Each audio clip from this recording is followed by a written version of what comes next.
We like to think of urban legends as harmless fun. They are the spooky stories we tell to get a thrill. The modern folklore that makes us check the back seat of our car or think twice about a deserted road at night. We get scared, we laugh at ourselves, and we move on. They are, after all, just stories. But what if they're not? What happens when the line between a chilling tale and a deeply held belief dissolves not just for one person, but for an entire community, an entire nation? What happens when a ghost story sends an innocent person to prison? When a rumor about a secret evil leads to a nationwide witch hunt? And what happens when an individual becomes so captivated by a myth that they stop just telling the story and they start to live it? When the fictional monster in a story inspires someone to pick up a real weapon? This is the precipice we're exploring today. This is where the story ends and the consequences begin. Welcome to the fourth episode of Into the World of Urban Legends, when legends bleed into reality. This episode is a serious one. We're moving away from the theoretical and into the often tragic, real-world impact of these powerful narratives. We'll be examining some of the darkest chapters in modern folklore, asking some burning questions. How does a collection of unsubstantiated rumors and whispered fears escalate into a full-blown moral panic? A wave of mass hysteria that can ruin lives and rewrite laws. We'll journey back to the 80s to dissect the infamous Satanic Panic. What is the strange and powerful phenomenon folklorists call Ostension, where people stop just telling a legend and start acting it out, sometimes with devastating results? What are the psychological drivers that compel a person or a society to let a myth dictate their actions? What turns a passive listener into an active participant in a living legend? And crucially, where is the dividing line between a healthy, communal sharing of fears and a dangerous collective delusion? Well, my friends, this is a journey into the heart of belief and its consequences. The topics we'll discuss today are complex and often disturbing, involving real people whose lives were irrevocably altered by stories. But as always, this episode is a gateway, an introduction to a vast and sobering subject. The true stories of the victims and the accused in events like the Satanic Panic are detailed in countless books, documentaries, and academic papers. To truly understand the human cost, I encourage you to go beyond this podcast and engage with that deeper material. This isn't a shortcut to knowledge. It's just a signpost pointing toward a difficult but essential truth about the power of the tales we tell. So, my friends, take a deep breath. This is the episode where we find out what happens when the monster under the bed climbs out and starts walking around in the real world.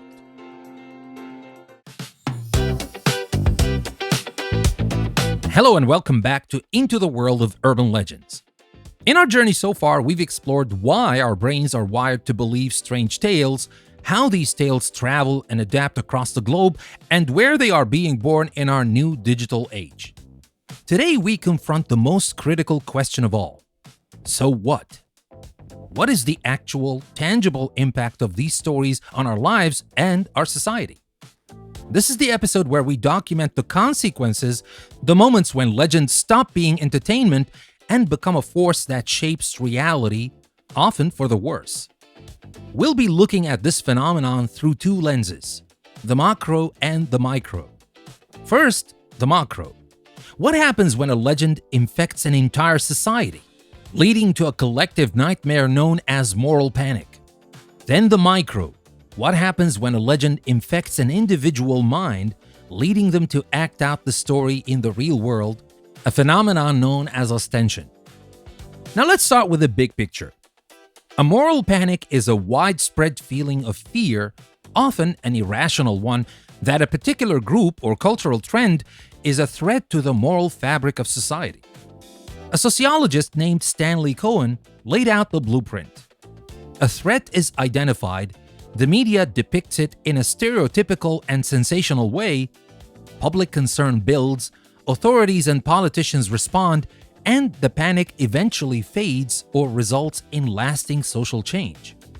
And at the heart of nearly every moral panic, you will find an urban legend. A story that crystallizes the fear into a simple, terrifying narrative. There is no more stark, no more devastating example of this in modern American history than the Satanic Panic of the 1980s and early 1990s. To understand the Satanic Panic, you need to understand the cultural climate of the time. The 1980s were a period of immense social anxiety. There were fears about the Cold War, rising crime rates, and profound changes to the American family. More women were entering the workforce than ever before, which led to a new phenomenon for many families: daycare. This created a deep, unspoken anxiety for many parents. They were leaving their children with strangers. It was a cultural tinderbox waiting for a spark. That spark came in the form of a legend. The story went like this. There was a vast, underground, highly organized conspiracy of Satanists who had infiltrated every level of society. They were doctors, lawyers, police officers, and most terrifyingly, daycare workers.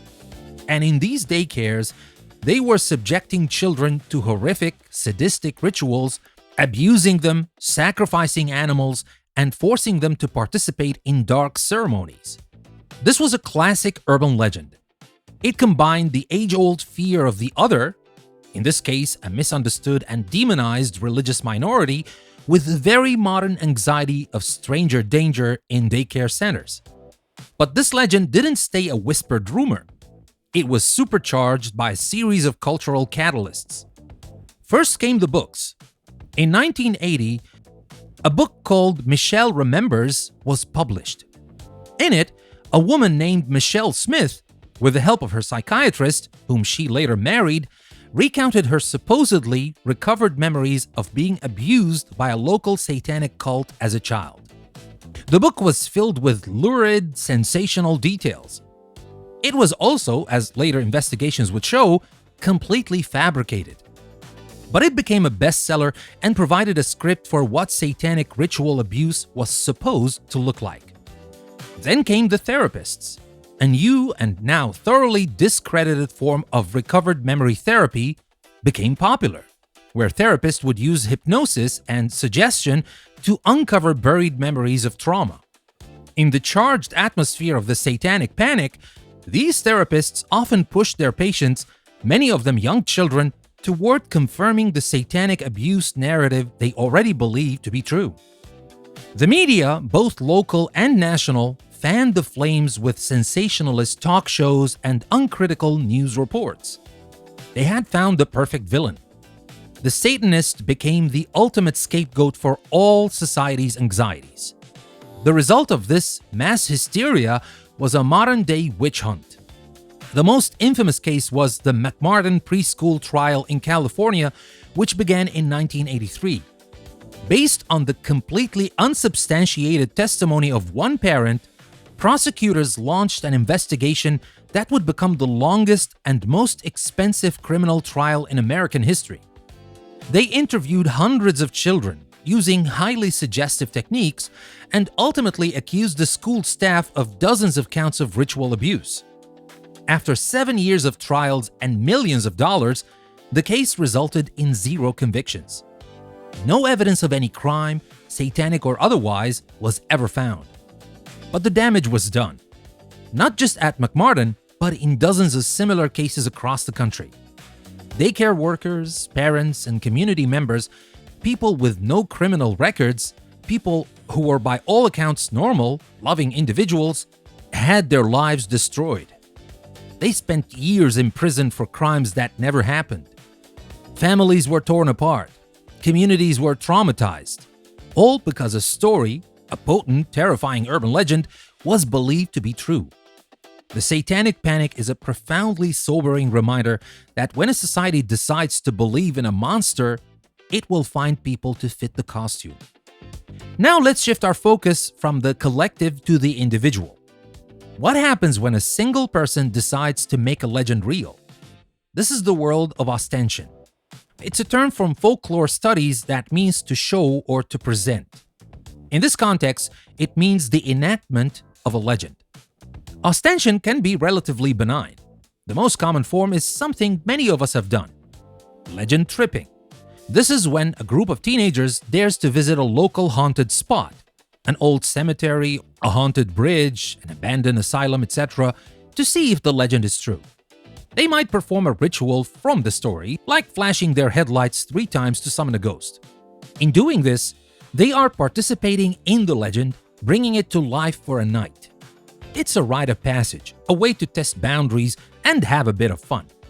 But Ostension has a much darker side. It's what happens when someone doesn't just want to test the legend, they want to become it. We've already discussed the most tragic modern example, the 2014 Slender Man stabbing. The 2 12-year-old girls who attacked their friend weren't just fans of the Slender Man mythos. They saw the legend as a set of instructions. In their minds, they had to commit a violent act to prove their loyalty to the fictional character and enter his world. This is direct, literal Ostension. A story created on a Photoshop forum bled through the screen and resulted in a real-world violent crime. Ostension can also explain the phenomenon of copycat crimes that follow a highly publicized event. A classic case is the 1982 Chicago Tylenol murders. A real person, an unknown criminal, replaced Tylenol capsules with cyanide, killing 7 people. This was a real crime, not a legend. But the event served as a terrifying catalyst. It instantly fueled the pre-existing urban legend of product tampering, the idea of razor blades in apples or poison in candy. In the wake of the real Tylenol murders, there was a wave of Ostension. Hundreds of copycat attacks occurred, with people putting poison or pins in food and other products. Furthermore, thousands of false alarms were reported. People began interpreting any accidental contamination or strange taste as a malicious attack. They were now seeing the world through the lens of the legend. This is what folklorists call pseudo-Ostension. A real-life event is framed and understood through a pre-existing folk narrative. The real crime and the legend became conflated, creating a nationwide panic that fundamentally changed how we package and sell over-the-counter goods. So, what are the psychological drivers behind this leap from story to action? In the case of moral panics, it's about collective anxiety seeking an outlet. When a society feels a loss of control, it looks for a simple story with a clear villain to explain its complex fears.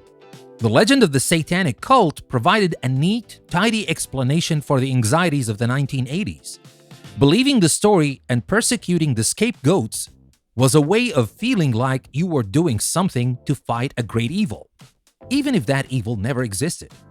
In the case of individual Ostension, the drivers are more personal. For legend trippers, it's about thrill-seeking, social bonding, and identity formation. But for those who commit violent Ostension, the motivations are far more complex and often tied to a deep-seated desire for meaning, power, or belonging, sometimes intersecting with severe mental health issues. For the Slender Man perpetrators, the mythos provided a rich, immersive fantasy world that felt more meaningful and powerful than their real lives. The legend gave them a script, a purpose, and a sense of control. The ramifications of these events are profound. Stories have power. They aren't just strings of words. They are blueprints of how we see the world. They can unite us in shared experience, but they can also unite us in shared delusion. They can provide cautionary tales, but they can also provide dangerous instructions. The line between a story and a belief is porous, and the line between a belief and an action can be terrifyingly thin.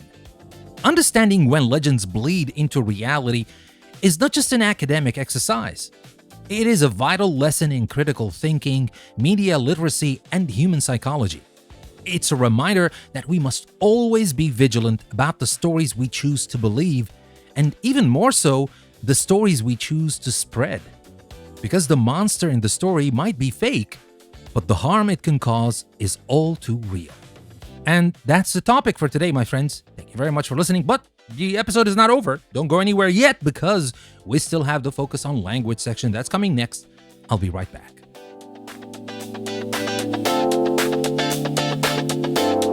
Alright, this was a heavy one. Let's decompress a bit and switch our focus to the language we use to navigate that complex topic. This is the part where we build our toolkit, sharpening the words and phrases that allow us to talk about difficult subjects with clarity and confidence. These are words you can use to analyze not just urban legends, but news, history, and social issues. Now let's start with a word from the very first beginning: precipice. Now I said this is the precipice we're exploring today. I know it's a big word, but you know me. Sometimes I have to slip in a few big words for you to add them to your active vocabulary bank. Now, a precipice, which is spelled Precipice, is a very steep rock face or cliff, especially a tall one. So literally, it's the edge of a cliff. But we often use it metaphorically to mean a very dangerous or difficult situation, one that is on the brink of disaster. You could say, for example, a company is on the precipice of bankruptcy, or that two nations are on the precipice of war. It creates a powerful image of being on the edge, when one wrong step could lead to a fall. It's much more dramatic than just saying a dangerous situation. You see, that's why I used precipice. And that's why maybe you should add it to your vocabulary bank, right? Now, let's move on to the next word. Next up, we got a word that was central to the first half of the episode: hysteria. I mentioned the mass hysteria of the Satanic Panic. Hysteria, Hysteria, is exaggerated and uncontrollable emotion or excitement, especially among a group of people. It's a word for when reason goes out of the window and pure, overwhelming emotion takes over the crowd. Think of the screaming, fainting crowds at the Beatles concert in the 1960s. That could be described as mass hysteria, though in a more positive way, I would have to say. In the context of a moral panic, hysteria refers to collective fear and outrage that isn't based on rational thought. For example, when the stock market crashed, it triggered widespread hysteria among investors. Well, maybe this one was based on some rational thought, right? But anyway, that's hysteria. Next, we talked about the evidence in these cases being unsubstantiated. Well, this is a crucial word for critical thinking. Unsubstantiated. Unsubstantiated. Unsubstantiated is a big word, I know, but it's a very important one. Now, unsubstantiated means not supported or proven by evidence. It is a formal and precise way of saying unproven. If a newspaper prints an unsubstantiated rumor, it means they haven't done the fact-checking to confirm if it's true, and they could get in trouble for it. In any debate or discussion, if someone makes a big claim, you can ask for evidence and point out that until they prove it, their claim is unsubstantiated. So that's about unsubstantiated. Next, let's move on to another word: scapegoat. Now, a key figure in a moral panic is the scapegoat. Now, I said the Satanists became the ultimate scapegoat. A scapegoat, Scapegoat, is a person or group who is blamed for the wrongdoings, mistakes, or faults of others, especially for reasons of expediency. And this term has biblical origins if you want to know. In any situation where people are looking for someone to blame for a complex problem, they might choose a scapegoat. For example, a failing company's CEO might make a low-level manager the scapegoat for a huge financial loss. It's a powerful concept for understanding social dynamics. Now, there's something important about the scapegoat. Sometimes the scapegoat is guilty. But the point is not about being guilty or not, but the thing is that the problem is not their fault alone. It's much more complex and bigger than that, and a lot of people or systems are to blame, but they chose only this one person to blame, and that's why we call this person the scapegoat. So I just want to tell you that the scapegoat is not necessarily innocent. Maybe innocent, maybe guilty, but that's not the point, right? So that was about scapegoat. Now let's move on to talk about catalyst. We said the Tylenol murders served as a catalyst for a wave of copycat crimes. Now, a catalyst, Catalyst, is a person or thing that precipitates an event, that causes an event to happen a lot faster than it should, or maybe from scratch. In chemistry, a catalyst is a substance that speeds up a chemical reaction without being consumed itself. Now, we use it metaphorically for anything that sparks a big change or event. For example, the invention of the internet was a catalyst for globalization. A powerful speech can be a catalyst for social change. It's the spark that starts the fire. That's a catalyst. Okay, next let's move on and talk about ramifications. Now, every action has ramifications. I said the ramifications of these events are profound. And this is our word, ramifications, R-A-M-I-F-I-C-A-T-I-O-N-S. S because it's usually plural, that's why. Well, ramifications are the complex or unwelcome consequences of an action or event. It's a bit like consequences, but it suggests that the effects are far-reaching, complex, and often unforeseen. Now, you would use it for big, serious issues. For example, the new environmental law will have significant ramifications for the manufacturing industry.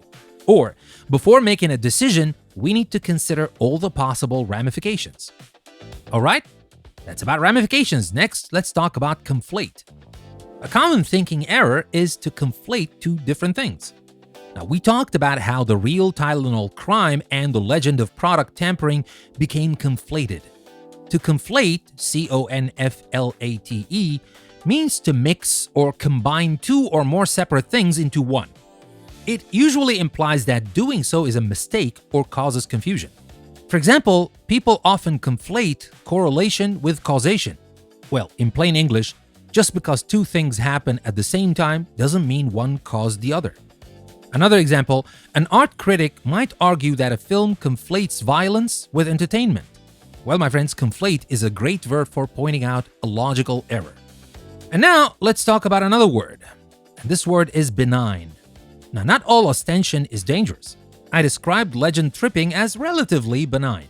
Benign, B-E-N-I-G-N, means gentle, kindly, or not harmful in effect. It's often used in a medical context. A benign tumor is a non-cancerous one, but you can use it more broadly. A benign comment is a harmless one. A benign old man is a kind and gentle one. It's the perfect word for describing something that might seem threatening on the surface, but is actually harmless. And now let's move on to another word. Now, the opposite of something that is obvious and immediate is something that is insidious. Now, we talked about insidious before, but we're going to talk again about it because it is related to our context very much, even though I didn't actually use it in the episode. Now, the spread of Satanic Panic narrative was insidious. Insidious, I-N-S-I-D-I-O-U-S, means proceeding in a gradual, subtle way, but with harmful effects. An insidious disease might have no symptoms for years while it quietly damages the body. An insidious rumor can spread quietly and destroy someone's reputation before they even know it's happening. It describes a threat you don't see coming. Insidious, very important word. So that's about insidious, my friends. Finally, a word to describe the tone of this episode. Sobering. Now, I called the Satanic Panic a sobering reminder. Sobering, S-O-B-E-R-I-N-G, means creating a more serious, sensible, or solemn mood. A sobering statistic might be one about world poverty that makes you stop and think seriously. Reading about the realities of war can be a sobering experience. It's that feeling of having cold water splashed on your face, forcing you to confront a serious reality. That's what sobering means. So, my friends, we talked about precipice, hysteria, unsubstantiated, scapegoat, catalyst, ramifications, conflate, benign, insidious, and finally, sobering. These are heavy words for heavy topics, and they are essential for any serious discussion. So I really want you to use them in your own speaking and writing. Because remember, I know it's becoming a cliche because I say it all the time, but if you don't use these words, you're going to lose them very, very soon. So please use them. Try to actively use them. Make a note. Just write these words and just keep them in a place where you can see them all the time. And you try not to force them into your conversations, but to use them properly in your conversations. But now let's move on to our speaking section. Today's topic was full of complexity and sensitive details. It was not a simple black and white issue. And this brings us to a crucial communication skill, the art of acknowledging nuance. Now, nuance refers to the subtle differences in meaning, expression, or sound. Acknowledging nuance means you can discuss complex topics without resorting to overly simple black and white statements. It shows you're a thoughtful, critical thinker. So, how do you do this in conversation? Well, you use specific phrases that signal you're looking at more than one side of an issue. Now, let me give you a few examples to help you do that. Now, to present two sides, you can say something like, on the one hand, you can see why parents were scared, but on the other hand, the lack of evidence was a huge red flag. Or to acknowledge complexity, you can say, it's a really complex issue with no easy answers. Or, this isn't a simple case of right versus wrong. To concede a point before making your own, you can say, for example, while it's true that the media has a responsibility to report on potential dangers, it's also true that they have a responsibility not to create hysteria. And to make a careful distinction, you can say something like, it's important to distinguish between genuine concern and an unsubstantiated moral panic. Or you can say, we shouldn't conflate the actions of a few individuals with an entire group. Well, my friends, these phrases act as guardrails in a conversation, allowing you to explore sensitive territory without falling into the trap of oversimplification. And here's your speaking challenge for today. I want you to pick a common, complex topic that people often have strong opinions about. It could be anything from climate change to social media's effect on society to a local political issue if you want. Now, your task is not to argue for one side. Instead, your challenge is to prepare a short, 1-minute statement that summarizes the issue in a balanced way, using at least two of the phrases for acknowledging nuance we just discussed. Try to explain why the issue is complex. The goal is not to win a debate, but to demonstrate that you understand the different facets of the conversation. This skill will make your contributions to any serious discussion more respected and impactful. Try it. And of course, you can share it with me on my Patreon page if you want. And now, it's time for us to move on to our grammar and writing section. That's coming next. Don't go anywhere. I'll be right back.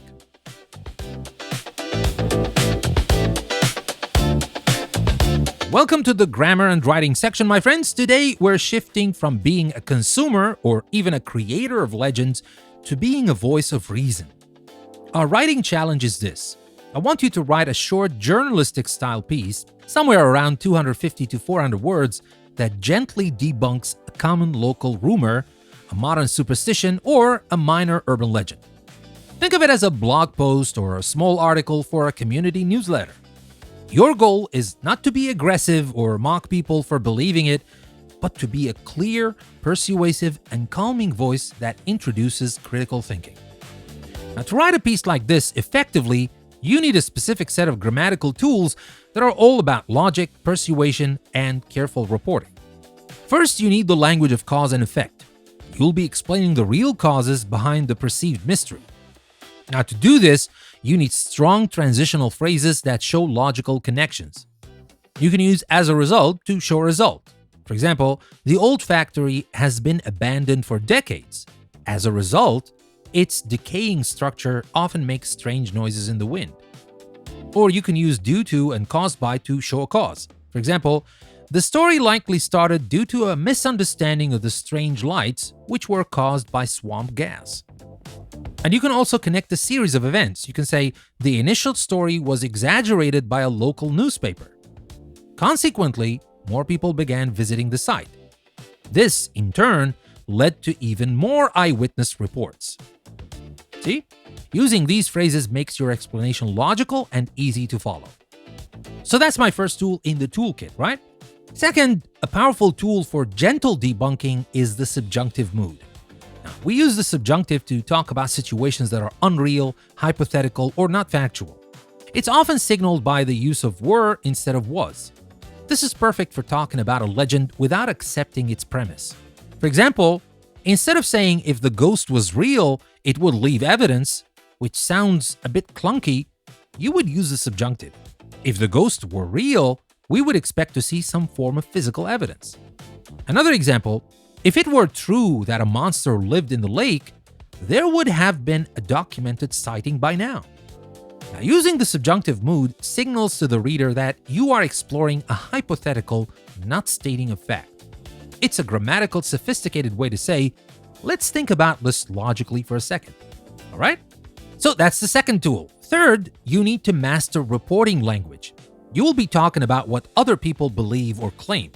It's crucial that you don't state their beliefs as facts. Now, use reporting verbs and phrases to attribute the belief to them. Instead of "there is a curse on the old theater," write "local legend claims that there is a curse on the old theater," or "according to the story, a curse was placed on the theater."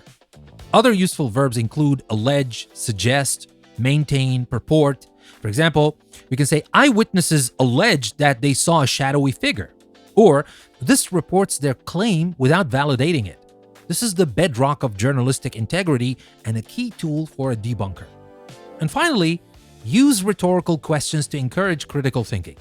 A rhetorical question is one you ask without expecting an answer, designed to make the reader think. You can use them to gently guide your reader toward a more logical conclusion. For example, you can say, "While the story of a hidden treasure is exciting, is there a more plausible explanation for the strange markings on the rock?" Or, "We've all heard the story of the ghostly figure, but could it simply be a trick of the light and shadow from passing cars?" Now, these questions don't attack the believer. They invite them to join you in a process of logical inquiry. So let's recap the writing challenge. Now, first, let's remember the prompt together. I want you to choose a local rumor or minor legend and write about 250 to 400 word journalistic piece gently debunking it. And remember, gently debunking it. The goal is to be persuasive, clear, and respectful, not condescending. And let me remind you of the grammatical toolkit that I shared with you.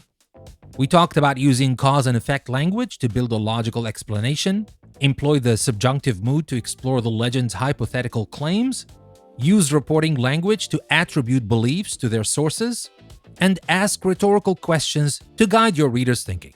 But my friends, this challenge is about more than just grammar. It's about learning how to be a constructive and critical voice in your community. And again, of course, you can share whatever you create with me on my Patreon page. I will look at it and give you my feedback. But that's not the end of our episode. We still have our discussion questions. That's coming next. Don't go anywhere. I'll be right back.